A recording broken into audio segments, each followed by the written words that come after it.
was based on the notion that you could have a free and open society and debate and create a marketplace of ideas because the founders had faith in people being able to evaluate those ideas. And a well-informed citizenry is critical for this extraordinary experiment to work. So we're going to have to find new ways to push back on propaganda, to cultivate independent journalism, to listen to those with whom we disagree, to teach our children to evaluate and analyze information effectively, to bridge our differences, to find common ground. And that's especially true of those of us who've had the privilege to serve our peoples. And when trust in our institutions is low, we should reduce the corrosive influence of money in our politics. We should insist on the principles of transparency and ethics in public service. And there is no doubt in America there's too much money in politics and there's too much entrenched partisanship. And the most important cure for that is more participation by citizens. The only way to solve some of the problems with our governments and the degree that they are not as responsive and nimble as they need to be in responding to these great challenges is to get more people involved. In Europe, I have to say that a well-intentioned Brussels can sometimes seem a little too isolated from the normal push and pull of national politics. And too often in capitals, decision makers forget that democracy needs to be driven by civic engagement from the bottom up and not just governance by experts from the top down.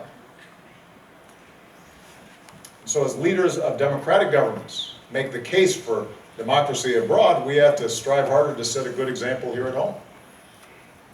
If our citizens' expectations are not met, and if they believe they have no control, no voice in the decisions that are made by distant bureaucracies or governments, they will turn from democracy to populism, nationalism, but also potentially authoritarian movements. It has happened before.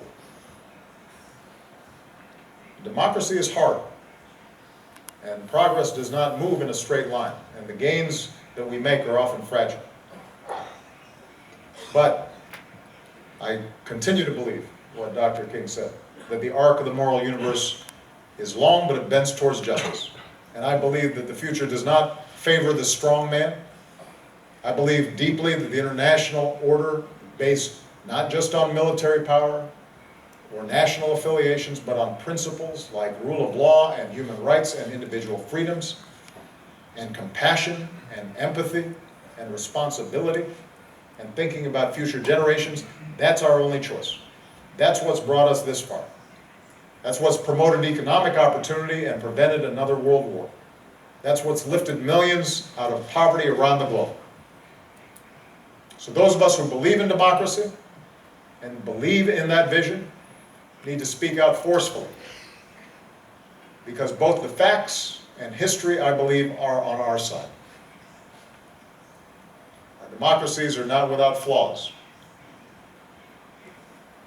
But the cure for what ails our democracies is greater involvement by our citizens, not less. And that's what I'll focus my work on for as long as I have, is to encourage active citizenship. The Obama Foundation will be based in Chicago, but we intend to have projects and programs and digital networks all over the world. And many of these will be in partnership with local organizations that are already doing great work in their communities. And our international programming will focus on creating space for a wide range of diverse participants to come together to solve local problems, but also to speak to the world's challenges. And most importantly, to train the next generation of citizens and leaders. Because I believe the future is on our side. Whenever I meet young people in Germany, or Africa, or China, or the United States, the idealism and hard work and willingness to take risks and soulfulness and goodness that I see in young people inspire me every single day. On my first visit to Germany as the next president, I've been reminded, even today, of some extraordinary young people that I met up in Berlin.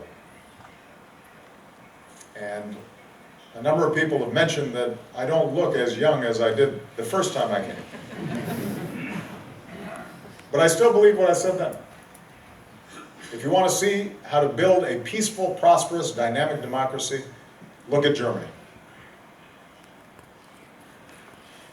Many of you have been responsible for that success. Thank you for leading the way. Thank you for this extraordinary honor. And as you keep fighting for those values that we all hold dear, I look forward to continuing to be your partner. Vielen Dank.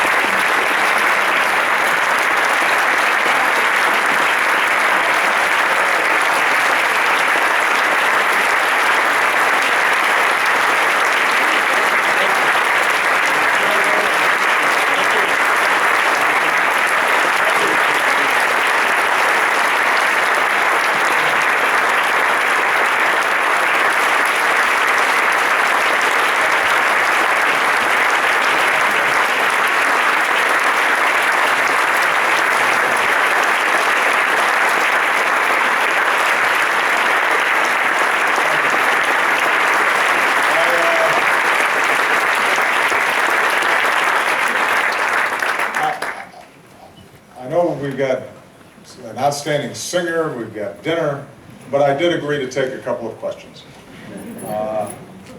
Please. Ich gehe mal ein bisschen da hoch, Herr Präsident, um die Schüler befragen zu können, weil die haben sich darauf vorbereitet.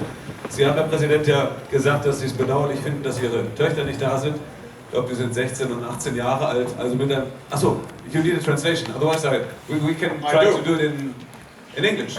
No problem. Thank you very much for letting us be part in your observations and your remarks and your thoughts, not only dealing the past, but the present and the future. Thank you very much, Mr. President.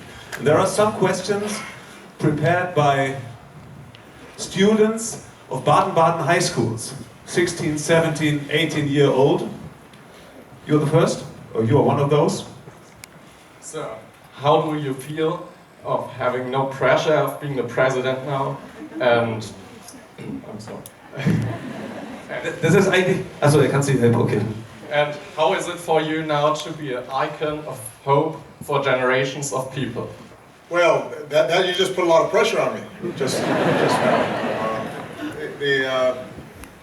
You know, people have asked me how does it feel now that I'm no longer president.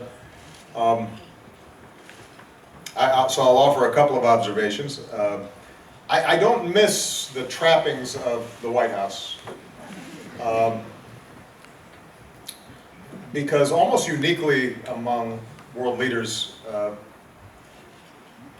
the nature of the US presidency is very isolating. Your movements are very constrained. Wherever you go, there's what's called the bubble. And it's very hard just to go take a walk or visit a friend's house. If I wanted to go to a friend's house, the Secret Service used to have to come and they'd tear up the house and move their furniture, men with guns on the roof, and so at a certain point I'd say, why don't you just come to my house, it's easy. So I don't miss that. We're renting a house near where we used to live, which is right down the street from the high school where my younger daughter, is still in school. And I'm enjoying looking for the coffee maker and trying to figure out how it works. And I have to negotiate with Michelle and my daughter for closet space because they've taken it all, and so my clothes are in a very small corner. But I enjoy the normal aspects of life that sometimes we also take for granted. What I miss is working with a team of people who are so committed and focused on issues that are of great importance. The great blessing for me of being president was being witness to young people who might have started with me when I was still in the campaign, and by the end were helping to negotiate the Paris Agreement, or were helping to manage the world economy, and to see the incredible talent that exists and the commitment and the strong values that they had. It made me feel gratified, because as I think was mentioned, it's true. I used to say that there's a reason why I said yes we can, not yes I can. Because we generally don't do significant things by ourselves.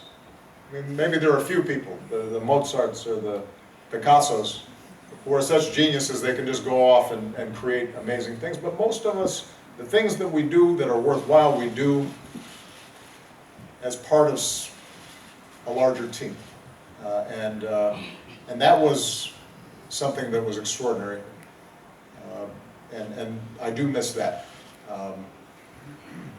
I also enjoyed getting more sleep, as I mentioned before.